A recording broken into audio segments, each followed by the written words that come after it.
Let's get some on-ground perspective as to what's happening. And Sanjay Ladiwala is now joining us.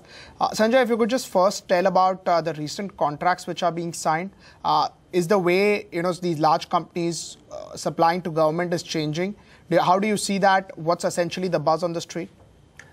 Well, there were a lot of resistance from infrastructure companies and those involved with other government projects about the way the prices were going. As you know, the prices are going northwards in the last 3 to 4 months, and that was hurting their interest, obviously.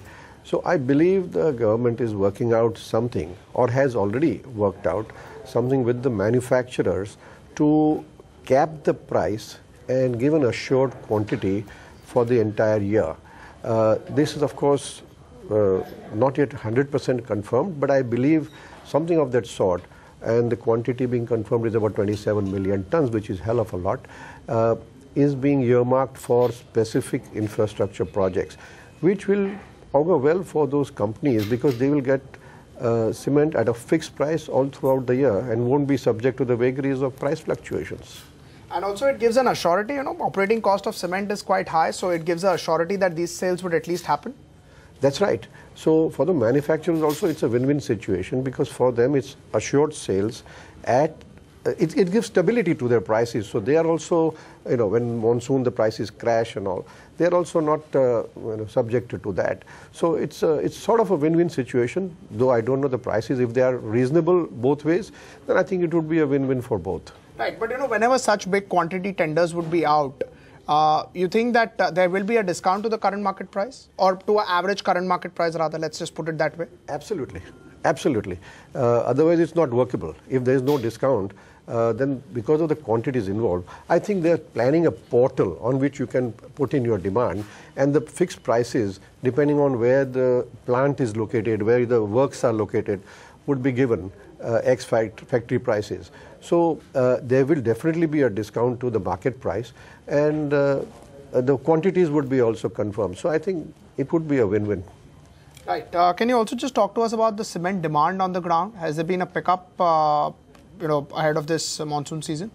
Yes, surely. The last 2 months we've seen a substantial pickup, basically in the infrastructure segment. We aren't seeing much headway there in the real estate segment, but infrastructure is doing well. Individual housing in the rural segment is also doing well.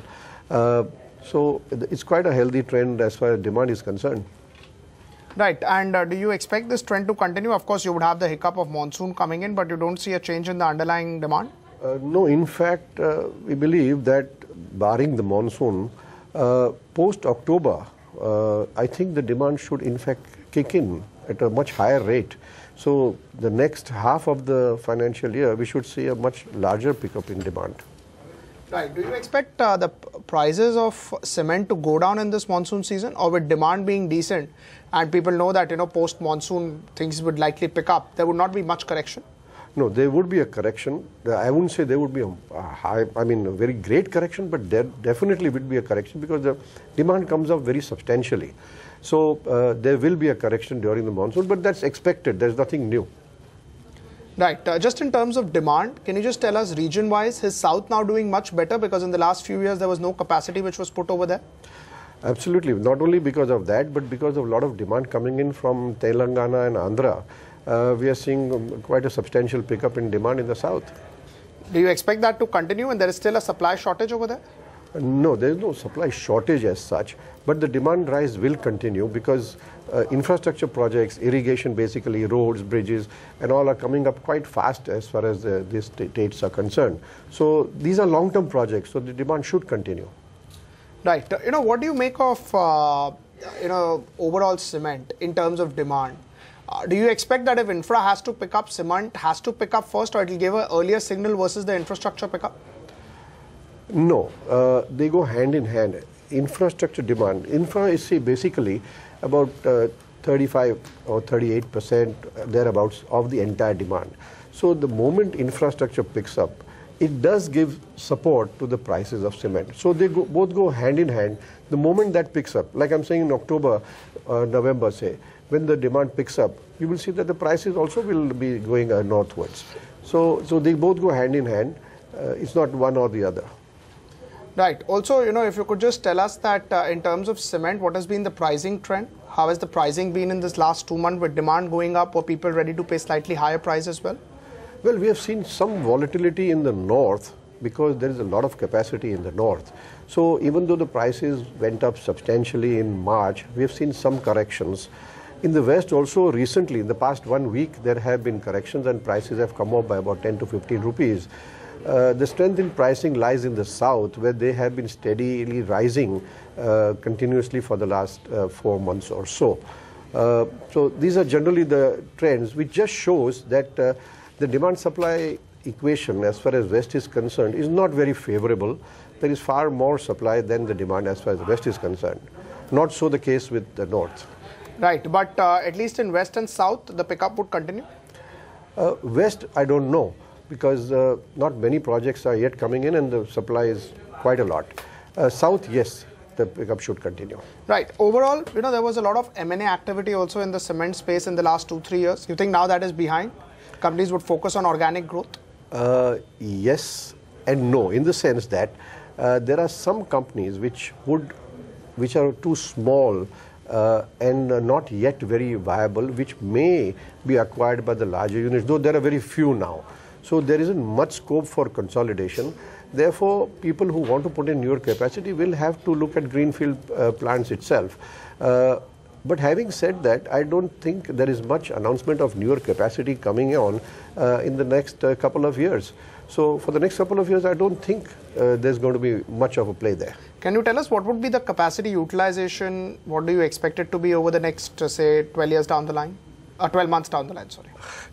Well, as of now, it's around 70% capacity utilization. Going forward during this year, I don't think it will go up by more than 2 to 3%. Right, but if it's 70% utilization, at least for the next 3 or 4 years, even if you assume a good growth, still the capacity is sufficient to supply? For 2 years should be, yes. Yes, definitely. Right. Are there any regions which you are looking at in terms of supply shortage where prices could be slightly higher going ahead if the demand continues? Well, the north is very evenly balanced. So if the north demand goes up by, say, assuming about 10%, definitely there would be a shortage there. East is also, all the plants in the east are running at nearly full capacity. So there isn't much scope for, further utilization there. So east also there would be. West, no way, because there is far more capacity in the west. So having said that, south also looks pretty well balanced. I mean, south has got excess capacity, but the demand is going up pretty well. So I think by and large, if there be a shortage because of the growth in demand, it would be mainly in the north and east. Right. Also, could you just tell us that you mentioned about housing, the demand over there has not been that strong, but with the new affordable housing scheme, you expect demand to pick up, say, with the lag effect? Absolutely. What I said was in the real estate sector, there isn't much growth in demand. But housing, when you take rural housing, it has been very good. And affordable housing, once it kicks in, it has started, but very, very small way. Once it kicks in, the growth rate is supposed to be humongous. If the figures what are being put out is to go by those, so that would really boost the demand. And you think that when rural housing goes or takes off, the demand could be unlimited because the pricing per house is not that high, but almost the amount of quantity that cement is used is still pretty high. That's true. That's true. So that would really augment the cement demand. It all depends on the pace at which all these projects come in. We've always seen that the pace at which they are coming in is very slow, and therefore that demand gets spread out over far more years than what it is scheduled for. So it's really the pace at which these projects come up that really matters. Right, and also, when the housing demand picks up, one of the key things to watch out would be what happens to cement demand. The people who have logistics right inside till rural areas would tend to benefit more, or the bigger players would do better? Bigger players would do better because they have got their marketing network which spreads out to the interiors. The smaller players can't afford to do that. So it is definitely that the bigger players will benefit once the rural demand kicks in or the affordable housing kicks in. Right. Sanjay, thank you so much for taking out time for us. Always good. You're welcome. Always good to get a perspective. That was a view from Sanjay Ladiwala about what to expect. Seems to be quite bullish. First 2 months have been good. Rains could be slight bit of dampening and then essentially expect the pickup to continue.